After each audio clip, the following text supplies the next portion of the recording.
Does the real world seem unsatisfying? It's boring, but it's part of my life. Well, time to level up and reboot reality. Join Toxic Mike and Demonoid as they explore the ever-evolving world of virtual reality and everything it has to offer.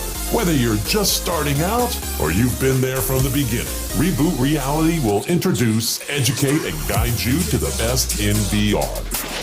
Find it wherever you get podcasts at toxicradio.net or on the free Toxic Radio app. Reboot Reality. Log in and get immersed.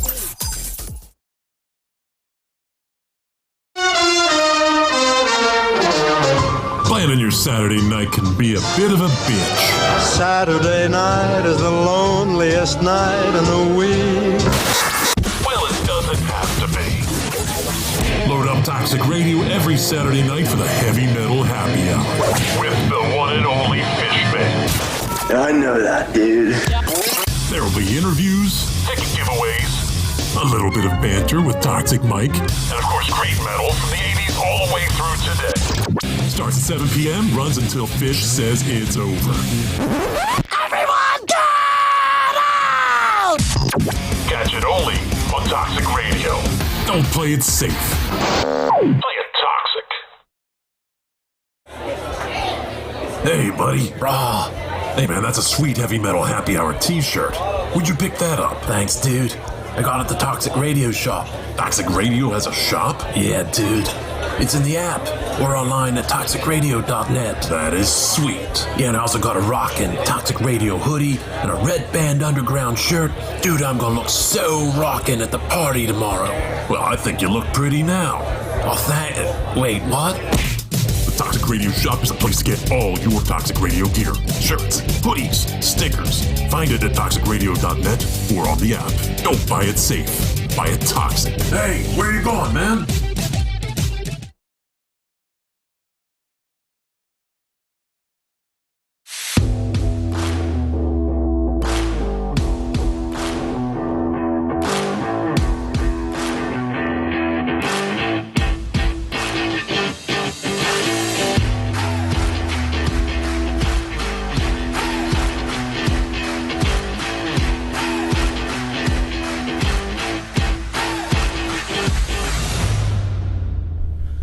What's up, everyone? Welcome back. It is that time of the week to take it deep. We have lots going on. It has gotten warmer out in our area. Hopefully it has in yours. If it's cold, that sucks for you. But welcome back. I'm the THEEGODFREY. And that is how you can find me on the interwebs, the soon-to-be owned Elon Musk Twitter. And, Facebook, all that stuff, Taking It Deep with E. Godfrey, or Taking It Deep, rather, as it's been rebranded, is the name of the show. Like it, share it, whatever you want to do. Got a lot to talk about today. Welcome back to my usual cohorts that I see out there participating in the show. But we're going to talk about some ice cream is one of our first topics on the docket. And it's going to be most overrated ice cream bars because everybody has their favorite. But what are your ones that you don't like, right? So... And what made me think about that is the ice cream truck coming around, things of that nature. So it's fun stuff. It's that time of year. And that's the ice cream. That's the generic ice cream truck sound, not Mr. Salty. But let me know. You chime in with which one you hate or you like. So, it's not summer quite yet, by the definition, right, guys?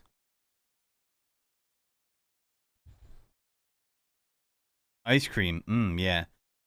Oh, by the way, guys, after this show, we're going to be talking Eagles in about an hour. Just an hour and a half, just to let you know. But tons to talk about. We're going to talk about Kim Kardashian's ass, because why not? Literally. Just, she got me thinking about her ass, so I wanted to share with you my shower thoughts about Kim Kardashian's ass. We'll talk about hackers, your data getting stolen by big companies, what's their responsibility, and all that fun stuff. Best, but I guess that's good. That's a good ice cream bar, WWE one. That's a childhood favorite, right? Mike, that was one of yours, right? I think everybody's. Absolutely. Anybody who was a WWF fan back in the 80s. I feel like you couldn't like And that early bar even if you 90s. didn't like wrestling, though. No, but it made it taste that much better. Did the Andre the Giant one taste better or the Hulk Hogan one? The Macho Man. The Macho Man one. Is that because when you ate it, you heard "ooh yeah" in your head? It went oh yeah all in my mouth, and it just tasted so much better. Okay. So, you know what I think is one of the most overrated ice cream bars is the Mickey Mouse one. I think Mickey Mouse one is bullshit because it's smaller, and they trick you because they put ears on top of it thinking you're getting something special. I mean, did that really do it for you? I don't know, not me. I was a Choco Taco guy. What did they call the one that was red, white, and blue? You remember the popsicle? I do. It had grooves in it. It was called a Bomb Pop. The Bomb Pop. There you go. I knew Jamie was going to be the one to get this one. Bomb Pop. That was one of my favorites. I just couldn't remember. He's old? They still make those. Because he's old? I wasn't really saying that. I don't know. I might be old, but I can take you, buddy. I didn't even say you were old. That was Jamie. Not you, Mike. I'm talking to Mike. Sorry. Okay. The strawberry shortcake is still my favorite to this day. Strawberry shortcake. I do like that one myself. Yeah. What have you had ones you don't like?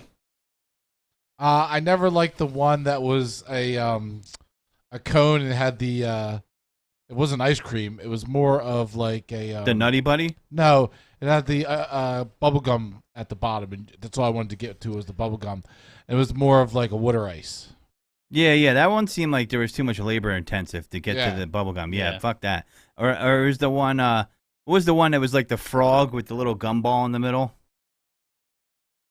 Yeah, I know. I don't think I remember that one. Well, that where the gumball were his eyes. Yeah. I mean, they reinvented that one. I mean, it was SpongeBob was any kind of character they would always make it with the gumball as the eyes. Yeah, I still say the Disney one's the biggest ripoff one. It's the smallest. It's the smallest out of them all. Choco Tacos were the best. They were good. I feel like you can get that at any straight trash convenience store. Straight trash. Yeah, like. Do you say that when you walk in? Yeah, this place is straight trash. I could tell your Slim Jims are 2 years old. I'm still gonna buy one. I bet you will. Mike goes in there. He's like, "Excuse me, can you tell me where your finest Slim Jims are? Do you put them on the rack from oldest to youngest? I like an aged Slim Jim. When you go into one of those like this corner shops that is not quite a 7-Eleven. You the one next to here? Yeah, you don't look at expiration dates. You just buy it. It's what you want. You don't look at expiration dates. You get it. The milk's a year old. And just smile. You're like, is this a front? Do you guys even sell food here? Because no matter what, you walk in there and mostly everybody known the man is buying lottery tickets. Yeah. And scratching them off in the store. That's true. At a 7-Eleven, you get that.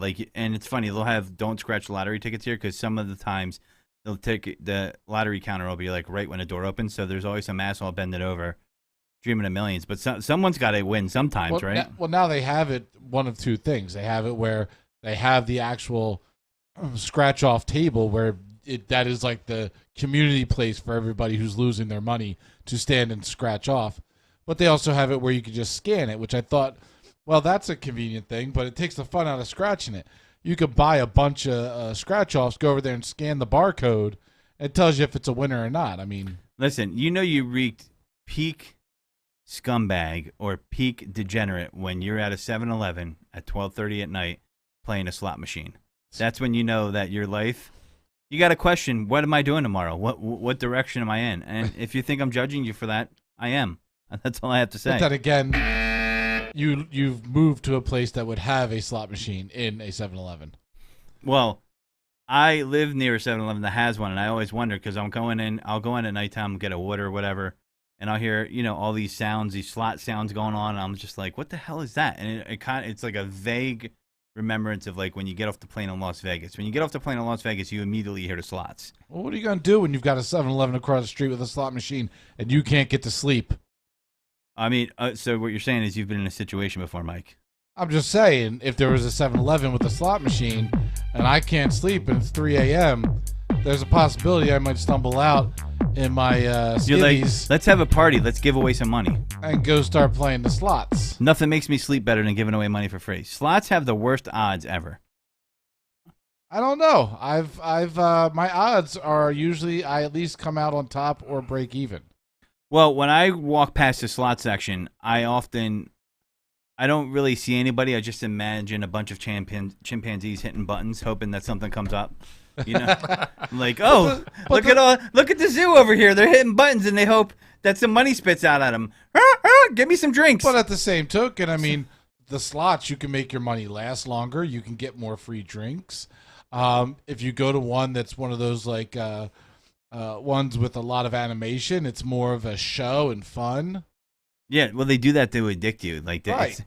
I yeah. mean, I know why they're doing it. It's still fun. It's still more fun than know what watching would be a ball spin around in a You know, it in would a be circle. fun if you wait for someone to hit like pretty big on one of the slots, and they didn't make as much money because they didn't max out their bet, and you whisper in their ear, "Where'd you get weak?" and walk away. So what is more fun to I just you? See, here's the thing. to win, You're- to have a chance to win my money back, Right. So you or have make money. you have is it more fun and entertaining, or is there a possibility of win more money? Now you go to the tables and stuff like that. There's a possibility to double your money and win more money, but there's also a possibility to lose more money. Well, the And odds are always it's not as entertaining. their odds are always against you. But I will say, if you wanted to, video poker has pretty good odds overall in comparison to the other games. I Right? mean, I literally will spend the whole entire evening at a video poker bar and just, getting free drinks the whole entire night while you're, every now and then putting a credit in to play poker. Not giving a single goddamn tip to the goddamn cocktail. Why would you give a tip? My God. The rule, there is a rule. There is a rule. If the machine pays out, then you tip. If the machine doesn't pay out, then you don't tip. Oh, there's actually a tip rule here. There's a tip rule. If I'm winning money, guess what? You've been serving me my drinks. You get a little something. Mm. A little something. That's the rule of thumb when it comes to the poker slots, the video poker at the bar. I don't know, man. You should help out. Help out those cocktail waitresses wearing those short skirts for you. No, the cocktail waitresses can go to hell. Really? They don't get. Would you dick. rather have Jimmy the plumber serving you drinks? They do not get dick. They take fucking forever. They come back and they've got your drink in this little tiny. It looks like almost like You know what? it Steve, looks almost a little bit bigger than a shot glass. back to the ice cream real quick. Steve brought up something. You know what's the most overrated, and I'm glad he said this, fucking ice cream bar is the Klondike bar. Overrated. It fucking breaks. It's messy. It's all over the goddamn place. You take one bite of it, it like shatters everywhere. That's what makes it so good. No, that's bullshit. It's bullshit. But it does it's have messy. good ice cream. Yeah, but it's ice cream. So they're getting away with bad quality because they're making a Klondike. You're like, it's ice cream, so you'll like it. You know what I mean? I don't know. I think it's overrated. I would eat a Klondike bar while playing slots. Of course and you not would. tipping the waitress. Yep. Listen, first off, they don't make a lot of money. Good. They suck. No, I've never what been. do you mean? I've They're never- dressing up nice for I've you. never been out at the casino and been like, wow, she is good. Or wow, they have a ton of cocktail waitresses here. So much so that you're not waiting forever for a drink. Mike Never would, once Mike have I would, been like, Mike wow, would this be is Al amazing. Bundy from Married with Children. You have like a quarter on a string Never dragging once. it. So he thinks he's going to attract some of the best attention by like, throwing out a couple wish fountain quarters out there. Like, hey, you might get this. Never. You want this? Never, you want this? Never once has it ever panned out where I'm like, I'm going to. Brad is so right. Good news. Mike won't be going to the bar for the next 10 years or so after next week. Very true. Joke's on you, Brad. That's why I built the bar in my basement. Yes, well, it's different in your basement. You don't have to tip anyone. I mean, there's no difference. But yeah, I don't have to tip anyone because it's mine. So the audience reaction to you being out of bars is very enthusiastic. They're very happy about Why that. am I not? What happens when you have a child that all of a sudden you're not going to bars? Brad's telling you that your life is over. Yes, Laura. I built a bar. Yes. When you did you actually build a bar, or did you move a bar into the basement? Is that building a bar? Wait. Or is that moving furniture around? They had a bar built. I think no. I think that I can easily and rightfully so say that I built a bar when the main part of the bar, the giant ass bar, heavy as hell, was brought downstairs. But did you build the structure with your hands? And then I have been constructing the bar features within that bar and around the bar. So I built the bar. I don't know. I'm gonna have to go with Laura on this one. You've been overruled. Laura's bringing up a good point. Did you actually build the bar? Putting it together and taking it home from IKEA isn't building a bar. No. I traveled to North Jersey, picked it up, You went all the way to IKEA, North Jersey? Carried it down a sleep. Nickelodeon. A steep slope of stairs. Dude. And I've been building it up and creating that bar ambiance. So, yes, I built a bar. Mike custom built the bar in his head, and he's saying he built it. Tim the Toolman Taylor over here. But anyway, I mean, there's no reason. Hello, I'm here to deliver your bar. Somebody that just had a baby cannot go to the bar. Her uncle built it. Okay, yeah, that makes more sense. Okay, we got the real scoop from Laura here. We know what the deal is. Mike's trying to church it up. Jamie sniffed it out. What is he sniffing? He sniffed it out. I don't know what churching. Churching it up means? You don't know what that means? Up means. Did you just make that up? No, it was in. Jamie, you know what that means, right? As a matter of fact, I've never heard it. No, it was. You just made it up. I didn't. It was in Joe Dirt, actually. If you ever watched that classic. No. It was. It was in Joe Dirt. They say, "Stop trying to church it up." He's like, it's the line about his name. What's your name, son? Joe Dirte. Don't you mean Joe Dirt? Stop trying to church it up, son. Meaning you're trying to put your Sunday best on. When you have to reference a movie from the 90s. I think that was the 2000s. No, a movie from the 90s that nobody remembers the reference. It doesn't mean that it's like the hip saying to say. It means you said it was hip. You were still churching it up. A saying from your 90s movie watching, and you're just pulling it out of your ass. You were almost right. It was 2001. You almost got into the 90s. I'm telling you, if you Google "don't church it up," that will come up. I think 2001, you could still say it was the 90s. How? There's none of those digits in there except. But it's still within the 90s. Okay. People that just got out of the 90s were still living in the 90s. Yeah, I'm gonna have to disagree there. You're doing a lot of disagreeing, but you're not doing a lot of understanding. Look, it comes up in Urban Dictionary. Church it up, Urban Dictionary. It refers to anything or anyone that present themselves as being better than they really are. Hence, you building a bar, not really building it. That was accurate. It's a strike. But lots going on. How's that VR show going, dude?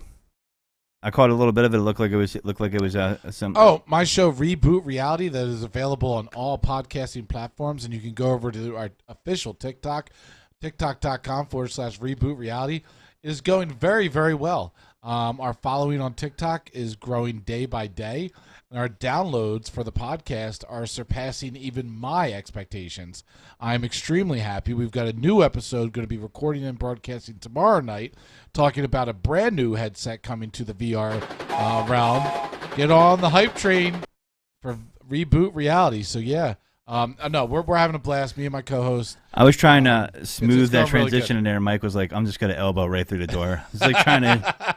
So the reason why I bring that up is I saw an article that made me think of your show. Hope you're not going to be talking about this one, but teens are split on the metaverse. Most barely used VR headsets survey shows. So they're split on the metaverse. Okay, can I ask you a question? Do you know what the metaverse is? Yeah, of course. I know what the metaverse is. What is it? It's a alternate reality, or I'm using the wrong word here, but it's definitely created by, Zuck and, the Facebook team, formerly known. Now they're Meta. It's the metaverse. It's almost like it's an alternate world that's created, computer generated with AI, and you can access it. Part of it. Not computer generated with AI. you can access part of it through your VR headset. So the idea. So the metaverse is more of an idea than the thing that we have right now. The metaverse is it's using AR and VR to blur the lines between reality and virtual reality, and it's with where we are able to live in a digital space, and exist in a digital space freely. Yeah, you'll be talking about, I was there at a sporting event, but you might have been watching it in VR, and you felt like you were there, but you actually weren't there. And people are going to blur the lines that way, I think, where they're going to say they were somewhere, but they actually weren't. So the metaverse is not supposed to be owned by one person. It's not supposed to be just AR, just VR. It's supposed to be blurring the lines between the digital space and the physical space. Now, so many different companies are trying to race to be the best in that space or the first in that space. Still but emerging. There's already so many different applications and companies that are thriving in that space. Well, this is what I found interesting about that space. Where just a few stats. We're not going to spend a whole lot of time on this, but it's a usage of Facebook and Instagram is in steady decline, which we knew among young users, which we also knew. But Meta may now find it easier to build an audience in its new virtual reality gambit. A recent Gen Z research report by Piper Sandler said that 50% of teens surveyed are unsure about the metaverse or don't have any interest and don't plan to purchase a VR headset. 26% of teens own a VR device, according to the survey, but only 5% use it daily, while 48% of the teen headset owners seldom use it. Of the teens who don't own a VR headset, only 9% actually plan to buy one. 68% of the teens surveyed self-identified as gamers, however. Meta may be banking on the belief that gamers can become metaversers given enough of a nudge toward Horizon Worlds, which it launched as a social and gaming VR platform back in December, which I think is true. I do think it's just it's still virgining right now, and it's in the beginning phases. The comparison I like to make is literally like Nintendo or even Pong in its infancy. Because it was a niche thing. Not everybody was into it. It wasn't on the global scale that gaming is into today. A couple of hurdles that they have is the applications right now are just being built. The foundation is being started. Working in VR isn't as conducive and practical as everybody would like it to be, because I've tried it. I've worked in VR for 8 hours. I know the hurdles. I know the fact that you have to want and urge and need to be in there in order to make it work. It's not just plug and play, which is a big factor. Also, the form factor of the headset, which is big and clunky, and it's not very easily. You have to get yourself to put it on. Whereas when it's just like a simple pair of goggles that go onto your face that you can have on and go between AR and VR within these goggles and see the real world. And then go into the VR. The hardware has to get smaller. Hardware has to get lighter, smaller, more accessible. The applications have to be more flushed out, and you have to make it easy, super easy to slide in and out.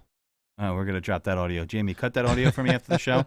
But I am still invested in Meta because of how much money they continue to pour into research and development, their hardware and their software.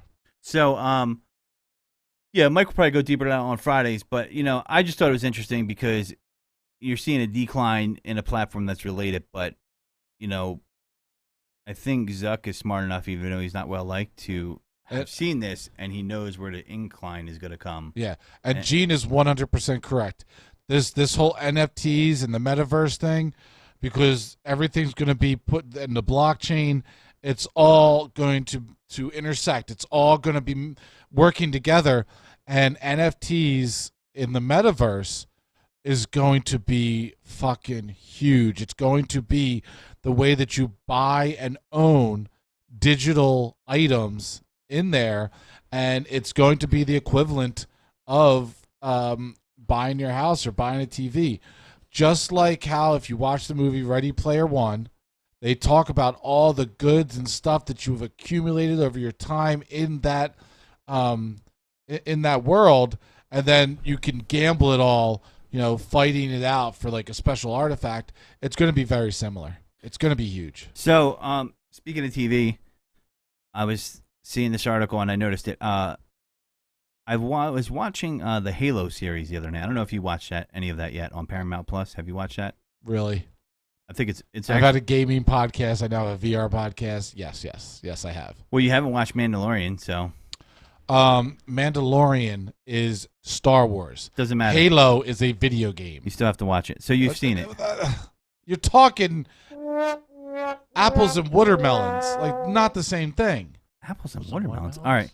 So that being said, what did you think of it? Good, right?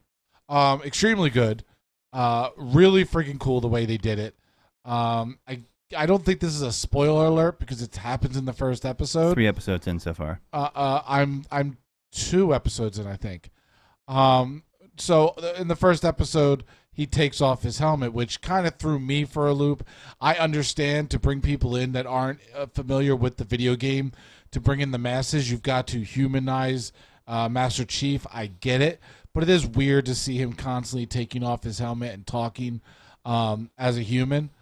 But other than that, I think that's why it's actually drawing the people, because if they played to that niche audience that wants it to be strict, it's not going to work. It's not going to work. I get it, but for the hardcore, I mean, Halo's been around for years and years and years. So the people that grew up with Halo kind of get thrown for a loop. I understand why they did it, but like the battles, when you go into his HUD display, the guns, the Covenant, everything is just so really well done.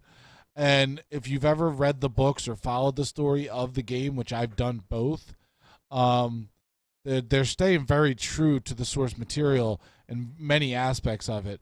So I'm really hype. I'm only 2 episodes in. I can't wait to watch episode 3. I might have to leave before this show ends to go watch that. Yeah. Well, the good thing is it's on a streaming service that you can watch later on. And part of the reason I brought it up is I've been noticing something. So streaming services is a new frontier, and I'm a big fan of streaming. Thank you for talking about my porn stash.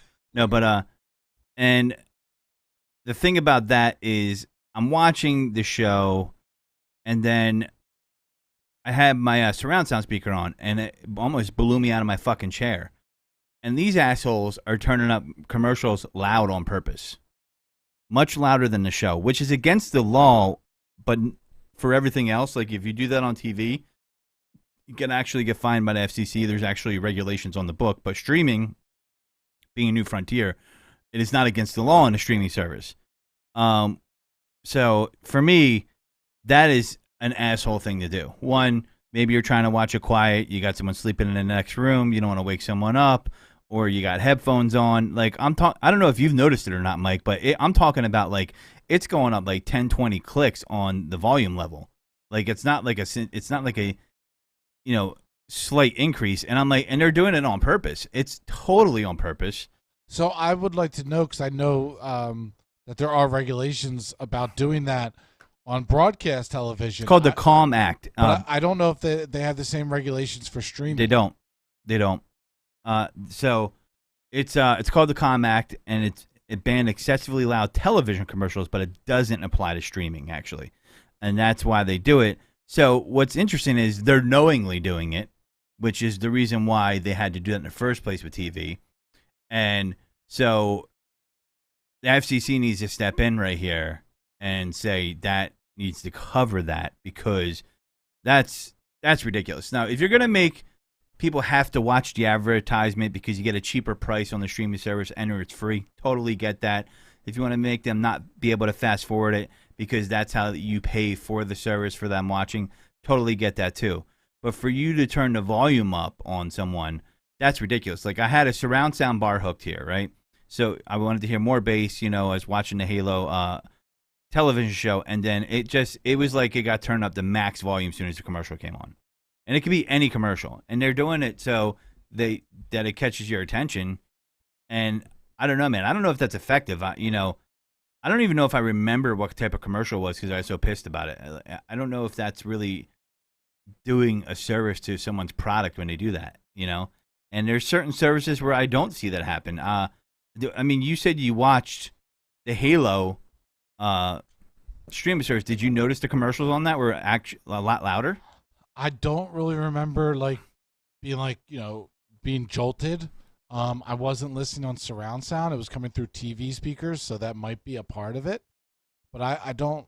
I mean, I'm sure that I recognize. Well, I did turn off my surround sound, and then it still went up on the TV speakers too. But it wasn't as bass filled because it was a TV speaker. Yeah. But at the same time, man, like that's a scumbag move. I just think that's bullshit. I don't like that kind of shit, man. It's like it's forced marketing, right? Like yeah. Also, Laura just posted in the chat. Yeah, I think she's right. I think we pay the premium to not have the commercials. Oh, I'm smart about it. I get my free one through T-Mobile. So you didn't even hear it then. Yeah, so we don't get the commercials. So there's a free one. I don't think there's a free one.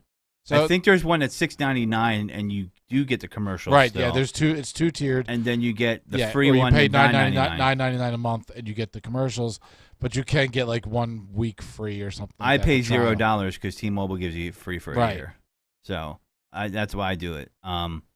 Because normally when you do pay for a premium service, but there's other ones out there like you could do Peacock Premium, or you could get the free one with Comcast, and you got to go through the commercials. And I haven't really heard them do that yet. I'm going to keep an eye on it, but I searched it. I'm not the only one going through this, and people are logging thousands of complaints. They say so.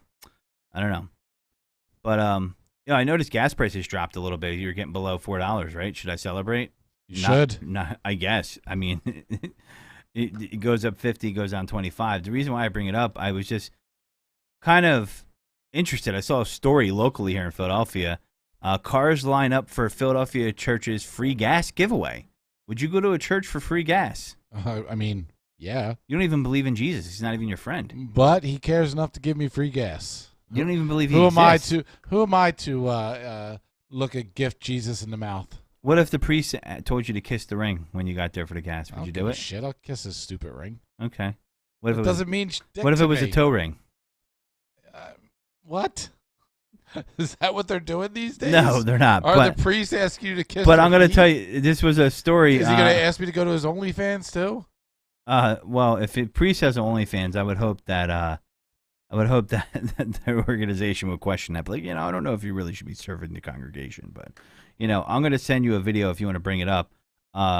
It's an overhead sky shot from Channel 6 Action News about this church thing, and so they're giving away $30, and people were lined up. It was in Northeast Philly, and they were lined up down Oxford Ave, apparently. And I'm going to send this to Mike so you guys can see that are watching on video. If you guys want to see the video later on, it's on youtube.com/playtoxic, and Taking It Deep with Godfrey is the Facebook page. Taking It Deep, you can also search that and find it. But I'm looking at it, and I'm just like, wow, that's a pretty long line of cars. I mean, would I wait that long for $30 in gas? I mean, I guess maybe some people are hard up. I'm not going to judge them, but shit, that's a long line for $30 of gas. I don't know if I could do it. I don't like long lines. Wouldn't be worth it. $30 only gives you about half a tank nowadays. And I guess you got to be strategic about it. Look at that line right there. You got to be. Look, there's a traffic jam and shit. Holy crap! Yeah, I mean, are you idling in your car like a dumbass while you're waiting to get gas? I hope not. I get what they're trying. They're trying to help the community out. Why not? Maybe help some people out. Do it, right? But they're filling up the gas for people. $30 gas voucher. I mean, I'm with you, Jamie. I don't think I'm doing it. I know Mike will be. And you not in that long ass line. And he won't even put $1 in a donation plate. Won't even put $1 in a donation plate. No, why? They don't need donations. What the hell? Have you seen the houses they live in, the businesses they build, and the cars they ride? That's just the one dude in the church. No. So, due to the high price of gasoline, the Dare to Imagine Church, rather, decided to hold this event, which began at noon. So, I believe you're like a new age type of church, if I'm not mistaken. Church leaders plan to give people up to $30 of gas per car. It was being held first come, first serve. The church continued the freebie once they gave out $2,000 worth of gas. So, damn. All right. I don't know if I'm doing it. Don't know if I'm into it. So, What about Not a free kiss in the foot? What about a free cup of coffee? You got to go into Wawa for that? They're giving away stuff. Yes. Are you going to tip them? Why would you tip for a free cup of coffee, you jackass? You're so What are you doing? no class. Who tips for coffee? I don't, but I'm just asking if you would tip for coffee. You just said I have no class. I'm just trying to Who see. does that? I'm just trying to see. Why are you doing All that? right, well, I'll put it Stop this way. doing that. If you, Jamie, I'll let you be the decider here Why? because I'm going to give you the baton of impartiality here, okay? So, Okay. not necessary to tip for coffee, and I don't do that, but if you did, If would you it be unclassy to give someone $1 tip for doing the coffee porter table in Wawa? Unclassy? Unclassy? Yeah, or classy. Two choices here. What is going on here? Why are we I tipping the don't- coffee I don't people at think I know. Wawa? Who is doing this? I saw a meme that Why made are we doing this? I saw a meme that made me think of Mike, and I should have brought it on. The meme was talking about how I know when I pay through an iPad, I'm going to be tipping for something I never tipped before. Oh no, if you pay through Square, because Square automatically asks you if you want to tip. I Yeah. seen that. Mike only gives the tip to Laura. Yep. I want to know anybody out there that ever tips at Wawa. Please let us know. I don't think anybody Never. does. Who's doing that. Never. I don't think anybody does. But I do think that today is a special day. I believe today is Wawa's birthday. What? Is Yeah. it? I wouldn't Only know. you would know this. Well, that's because you get well, if you were a cheap bastard like you say you are, I don't think you are, but that's what you're trying to. You be getting your free cup of coffee today because you got one today. If you went there, did you get one today? No. I saw nothing about free Wawa coffee, Yeah, and I get hit a one free- on my well- way here. Get a All right, free well- cup of coffee Thursday, As- April 14th, as Wawa celebrates his birthday. Which is April 14th, Yeah. 1964, which would make Wawa 58 years old. Yeah. Yep. But see, I get free coffee at work, so why would I ever stop at Wawa? Is your coffee at work better than the Wawa coffee? Absolutely. What do you guys like? You got the Keurig going on in No, there? we've No. got better than that. We've got We this do. industrial machine. What's it called? I that think I does- have. that does single packets. Does it tickle your asshole? It does espresso. Only Mike's. It does it froths Figures. it froths it up Bet for you you didn't- if you want a cappuccino. Bet you didn't tip What the hell asshole do they call tickler. that thing? I don't know what they call it, but I I was amazed when they got it at work, and now there's no reason to ever go to Wawa for coffee because I get great coffee all day at work. The best part about this is that my job specifically states that coffee machine is for managers and office workers only. So all of you production people that are building the assemblies, Stay away. get out of here. Go back to your little free machine in the lunchroom. Wow, sounds very. That elite. one's not too bad either, but ours is definitely better. Yes. Nice. Well, I'm glad you guys get to drink coffee from an ivory tower. I want to know the next time you tip at Wawa. I haven't, but I'm gonna do it just to fuck with someone. Please. So, my question to you is: Wawa's been around for 58 years. What is the worst Wawa food that you've ever eaten? It has to be something that they made. It can't be like Enterman's cake or something that they brought I mean, in. the worst thing I've ever gotten that they've made is when I ordered a turkey hoagie and they forgot the turkey. Okay. I guess so. But have you ever ate anything where they made it properly, but it just would taste like ass? Just as horrible. I can't think of anything that absolutely tasted horrible. I know that I've gotten I can. their pre-made salad things, got to work and saw that there was mold in it. Well, that's horrible. That's not good. How about this? There used to be the home style roast beef, and it used to look like fucking Alpo. Like it was like wet, and it looked like chunks of Alpo dog food. Roast beef in a can. That's pretty much what it looked like, and it looked like they were throwing that bitch on a bread with some cheese. I think I watched a porno like it wasn't that was called that. Yeah, it wasn't home style roast beef. Yeah, and, produced by Labia Productions. Yeah. So I mean, it was awful, and like it. You know, when you think roast beef, if you get a proper roast beef sandwich, you think like it's like cuts of roast beef, right? But this was like chunks, like they were like rectangular chunks. So you're like, am I eating dog food? You put like a bunch of pepper on it, and I ate it once. I'm like, this is awful. It was probably the worst Wawa sandwich I've ever had. So they've had a few stinkers out there that they usually discontinue, but that's one of them. Are you a Wawa gobbler fan, or is that underrated? Or I overrated? gobble the gobbler. You look like a gobbler. I have had the gobbler for my all that I had for Thanksgiving at times. I love it. I would eat the gobbler all year round. Love that thing. Their chicken fingers are. I guess their chicken fingers aren't horrible. Tom, what was the worst thing you ever ate? Tom has an intimate knowledge of it. He's one of the ones listening, but he does gobble the nuts too, Gene. That's true. So, Gene also said Mike is such a piece of shit a little bit ago. Why do you have to be such a piece of shit, Mike? So I don't know. It comes natural. The chicken fingers aren't that bad, but I do love the boom boom sauce that they give with the chicken fingers. So I guess I really don't like the chicken fingers. I like the sauce, so to speak. But yeah, some of the stuff like you're like, but the pre-made shit, I'm not down with at Wawa. I can't do it, And the soups used to be good. I don't think they're that really good anymore. Some of them are like, ooh, just disgusting. Their chicken fingers suck. Yeah, well, I gotta agree. Their chicken fingers do suck, especially if you're comparing them like a Chick-fil-A chicken finger or some of the local spots that have some good ones. They do suck. I mean, their chicken fingers. I mean, all they're doing is grabbing them out of a frozen fucking bag and throwing them in that their convection oven or whatever they have in the back, and it sounds like a goddamn NASA spaceship taking off every time they turn it on.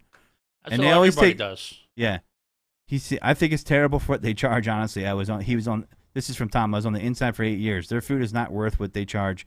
Their markup is astronomical. He's got to be right because they're popping up all over the fucking place, so they're making profit somewhere. But that goes with any food service. No, place. some places charge good rate, but they give you quality in return. I think people are okay. No, but if you're talking about fast food, which I would look at Wawa as fast food, their quality isn't always the best, and their markups are pretty darn big. But in terms what are their of chicken fingers? $5 for five? In terms of pricing for Wawa, I've never been there and been like, holy shit, they're charging that much for that. Yeah, so. I feel like the chicken fingers they are pretty suspect. Oh no, they're making money. Yeah, Tom has some inside knowledge here. He probably used to be part of management, I believe. So the markup is probably crazy. But that's with any industry. I'm not putting it against them, but I'm just saying like I have no problem with industry markup either. But what I'm saying is, for the same price, you could get better chicken fingers. I mean, look at a pizza shop. It costs what, 10 cents to make a pizza, and they mark it up to 15, sometimes $18. No, it costs them more than that to make a pizza these days. They wish it was 10 cents a pizza. It used to be. You might. Where pizza shops make money, it's a quarter or 50 cents. Where pizza shops make money are the ones that sell a lot of slices, like Lorenzo's over there. Oh, absolutely. Oh, absolutely. But I'm just saying, like, to make. Which, by the way, Lorenzo's is the most overrated fucking slice in all of Philadelphia. I still love it. Yeah, it's like. It's for people that are drunk, that don't know any better, which is Mike. Yes. And basically what they probably doing is, and I'm sorry, Lorenzo, if you're listening to us, your slice tastes like someone took SpaghettiOs and threw cheese on top and put it in the oven. The only thing that sucks is it is ass sauce. No, it is amazing. It is wonderful. It is if you're great. drunk. No, drunk or I've eaten it sober. Eat it sober. I dare you to heat it up the next day. Sober, I eat one slice. Drunk Mike buys two. It is too and then sweet. It feels very like upset with himself. Laura's right. It is too sweet. It feels like the Kool-Aid Man dry humped the sauce before they put it on the pizza. Like I would like him to dry hump me then. Okay, yeah, I bet you would. Yeah, it is. It's only good because it's drunk and it's one of the few options around there at that time. It is. And by the way, that could be a shit show. So, you know what I mean? Yeah, but listen, that ain't an easy job. So he ain't bitter. It's probably. I know some people that feel the way. I would say most people I know that work at Wawa feel that used to work at Wawa feel that way, and some left on good terms, and some. Yeah, I mean, some love it. I know some people that love it. I mean, I worked at Wendy's. I have horror stories of Wendy's, but at the same token, Laura, what would gay pizza be? I don't understand what that is. What is it? What is gay pizza? She said she would rather have gay pizza. Is that a place? What is gay pizza? Is that a place? Is that? Or is that just are you being very ignorant to the pizza? Yeah, are you be nice to the pizza? Yeah, so Wawa, I don't know. I still think it's the best convenience store around, that's for sure, because I could tell you what, 7-Eleven's dog shit a lot of times. The 7-Elevens around here are just like, we're here just in case you don't feel like going to Wawa, stop in, you know.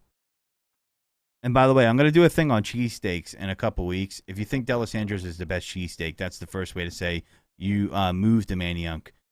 without saying that you moved to Maniac after going to St. Joe's. Sorry, but it's the truth. Anyway, that would be a whole nother episode on another day. I keep seeing these people on TikTok talking about like how D'Alessandro's is the top choice for cheesesteaks. And if you think that, you don't know cheesesteaks. I'm sorry. That's just like, it's an amateur opinion. And you should be banned from even having an opinion on it. Wow. Yep.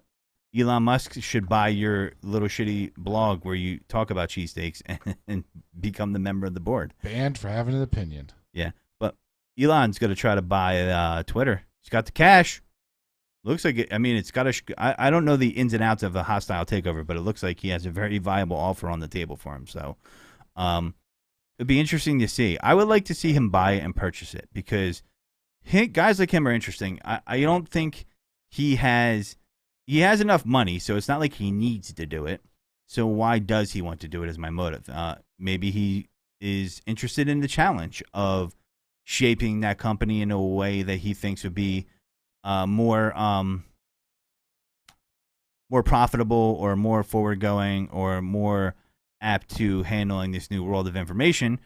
And I would be interested in seeing him buy the company because I would like to see what he would do with it. Obviously, he's very talented in other areas of his life where he's made, incredible strides, in manufacturing and, inventing things and improving upon products. But, guys like that, I want to see them take a swing at it because I'm not sure if that's his space and he knows that well enough. We'll see. I mean, we'll see. I want to see how it plays out. I want to see them play the game, so to speak. You think he's going to buy? I mean, it looks like he's got a good shot from what I read to get it. So, what do you think, Mike? Think he's going to be? So, what I was hearing this morning, I haven't really looked into it as much as I thought. But his whole idea, what did he buy? Like 9%, some percentage of the stocks, a lot of stocks. And his whole thing was that he wanted them to do certain things, and then they offered him a seat on the board. And if he went onto the board that he couldn't, you have to buy 15% of stocks. There's a whole thing. But it all came down to him saying that he wants to buy the company to put it in the direction that he feels will be profitable and take it private. And if he doesn't, then he doesn't see the point in him owning the shares that he has anymore.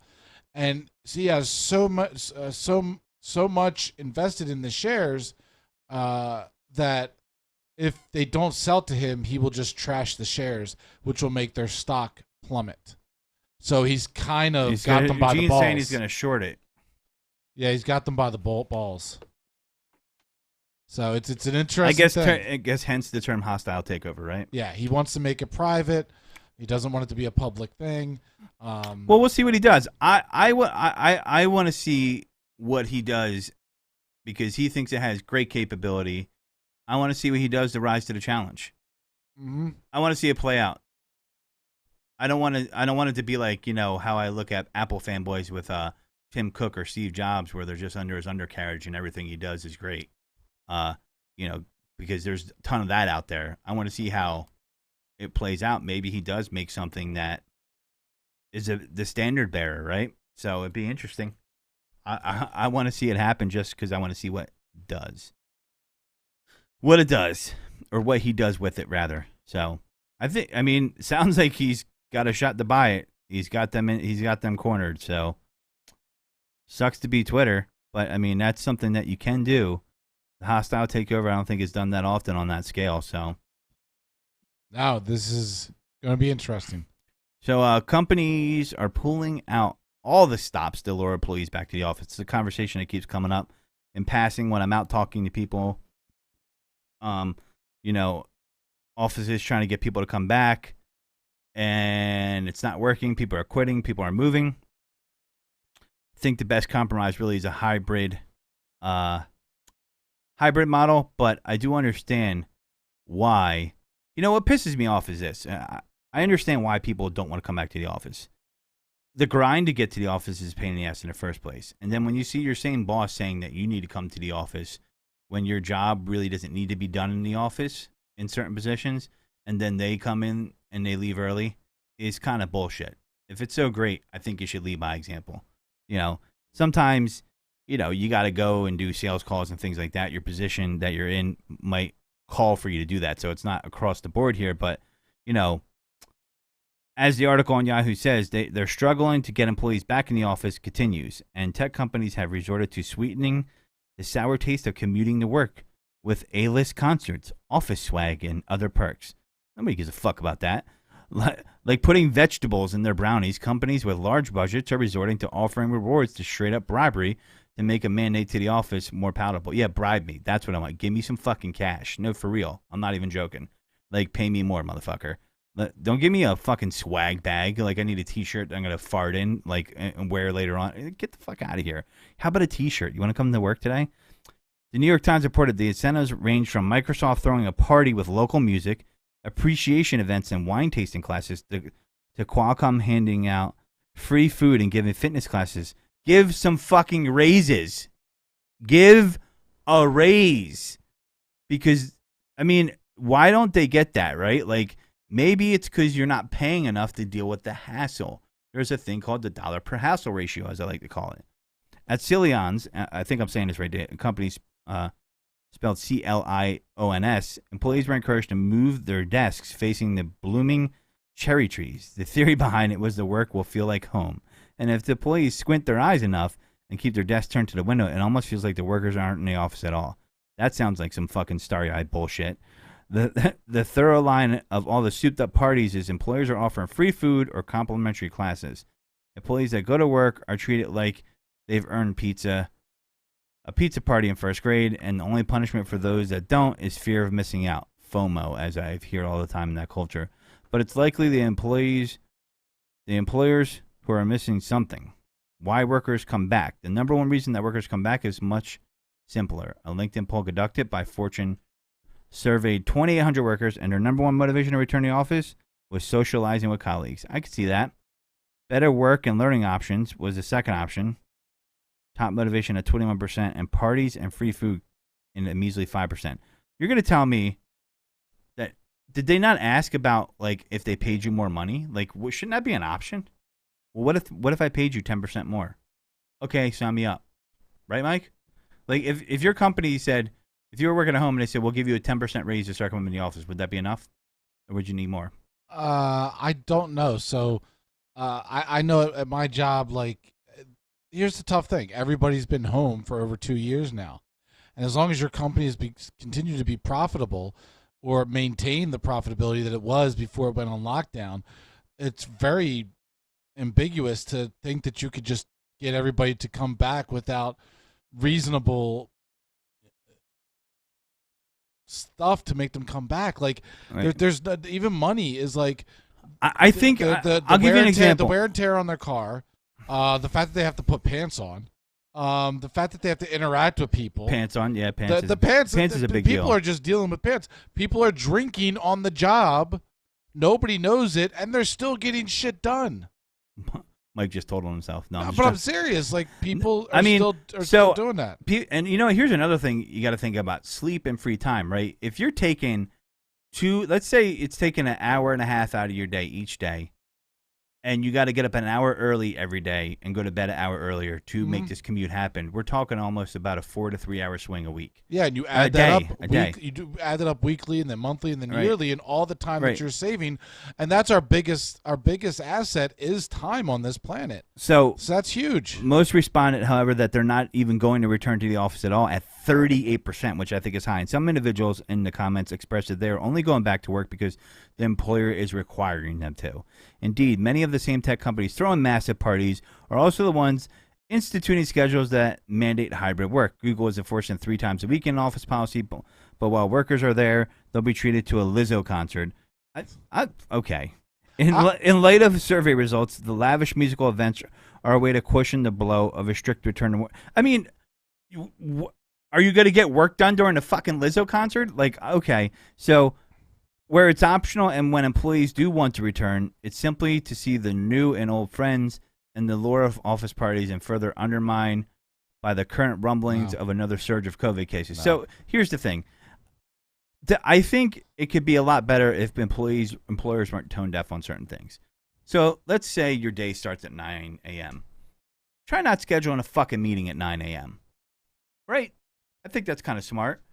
Try not scheduling a meeting at the end of the day. Because Gene just said, just require them to come back, take the option away.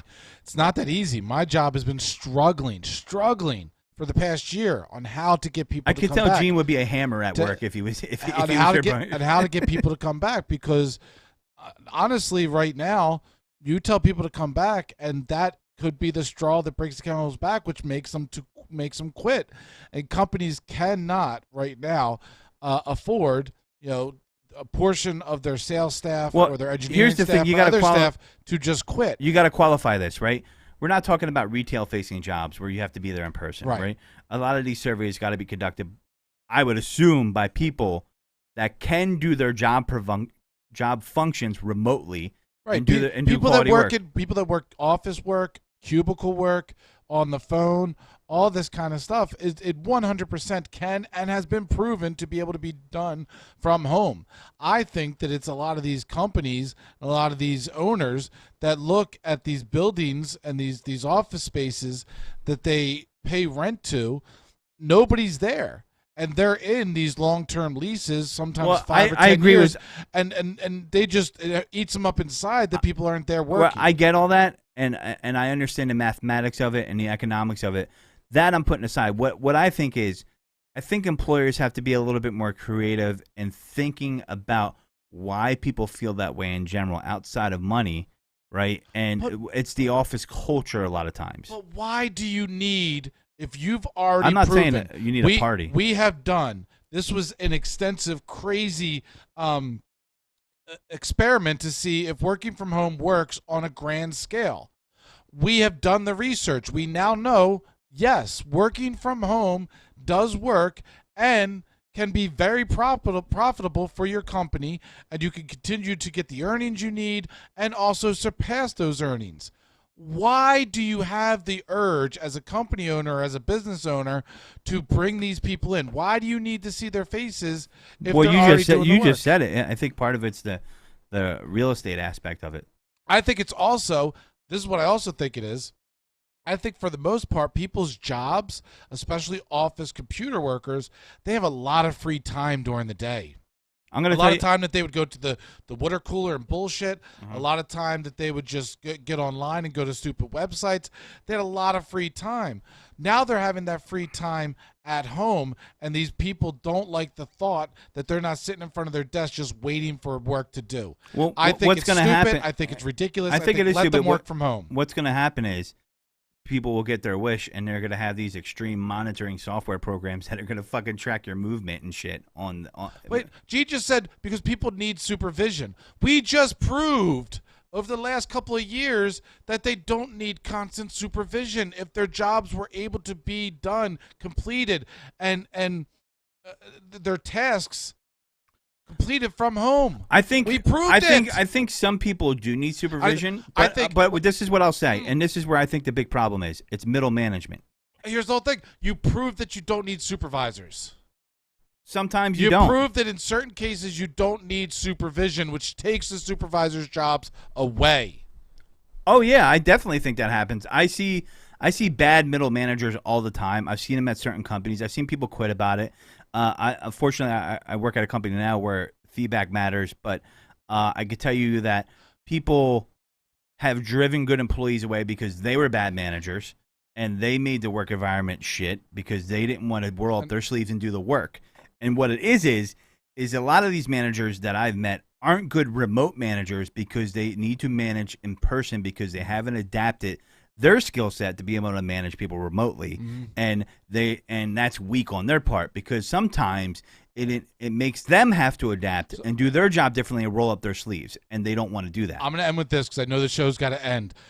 Gene just said words without facts and statistics are annoying, Mike. First off, I know from my job in particular, my business, I am inside because I am a supervisor there. I know the quarterly earnings and what we've done in terms of business during the pandemic and while people were home. And we exceeded year after year our earnings and were able to be profitable. Now, do I know about every single business out there? No. But by watching the news and by seeing what's going on out there, that's where you've seen that people are still being profitable. Businesses are still running on a day-to-day. There isn't a whole shit ton of companies collapsing because people are working from home. That isn't the problem. That isn't the crisis that we're under. The crisis that we're under isn't, oh shit, profits are down, our businesses are crashing because people are working from home. No, the crisis is, how do we get people to come back to work? That's the crisis. So I can only assume that out there is there is similar on a global scale, similar to my place of work. That's where I'm going to go with that. Well, I don't know what the percentage of the population has to deal with this issue that they survey, but I'd be willing to say it's not half. It's less than half, I'd be willing to say. But because certain jobs you're going to have to be in person for. But there are the ones, like I said, that you don't. And, I personally, I like going to the office. I just don't like a rigid schedule where I have to be at the office at this time because it depends on your job description. With my job, I'm all over the place, but, there's flexibility there. But at the same time, depends, did you manage up and get your manager to trust you, or does your manager just suck and want to make your life a living hell because they don't know what they're doing? Micromanagement is the bane of all existence of good employees. I really think micromanagement and managed by fear are some of the weakest management culture that's ever out there. And when someone does that, they're showing that they just don't have the skills to do what they need to do. But with that being said, folks, thanks for tuning in. We got Birds Deep coming up in a half an hour. All things Eagles. Brad, even you can listen, even though you're a Patriots fan. But we'll take your words with a grain of salt. Thanks for tuning in. Thanks for listening. And thanks for showing some love. You know where to find the shows. Taking It Deep, Google it. Amazon Music, ask Alexa to play it. And with that being said, this is Godfrey not saying goodbye. This is Godfrey just saying, take it deep.